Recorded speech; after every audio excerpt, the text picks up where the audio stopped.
बारवाटी कहीं हेबनी विश्वकप match. BCCI और आईसीसी को सीधा सड़क स्पष्टीकरण मागिले ओडिशार क्रीड़ाप्रेमी।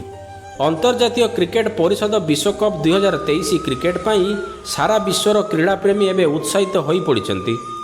चलित वर्ष प्रथम थर पर भारतर विश्वकप्र समस्त मैच आयोजन करुच्ची। तेणु भारतीय क्रिकेट कंट्रोल बोर्ड मैच परिचालना खेलाड़ी रहणी आदि विभिन्न प्रस्तुति में व्यस्त रही। एथर 10टी भेन्यू विश्वकप्र मैच आयोजित होगा नहीं स्थिर होता बेले अभ्यास पर आउ 2टी भेन्यू रखा जाइछि। तेबे 2023 विश्वकप भेन्यू चयन को नहीं ओडिशार क्रीड़ाप्रेमी मैंने असंतोष प्रकाश करुछंती। एथर कटकर बारवाटी स्टाडियम को विश्वकप्रे सामिल करा जाई नथिबारु राज्यर क्रीड़ाप्रेमी मध्य एने असंतोष प्रकाश पाई। हॉकी विश्वकप समय राज्यर राजधानी जेपरी झलसी उठिथिला, क्रिकेट विश्वकप समय से ही सौभाग्य वंचित हेबे राज्यवासी। तेबे बारवाटी को विश्वकप्रे सामिल करा न जिबा नहीं राज्यर अनेक क्रीड़ाप्रेमी सीधासलख बीसीसीआई और आईसीसी को ट्वीट कर स्पष्टीकरण मागिछंती। लो स्कोरिंग कारण बारवाटी भेन्यू तालिकारु बाद पड़िथिबा अनेक कहउछंती, मात्र यह एक जुक्तियुक्त कारण नुहे बोली कहुछि।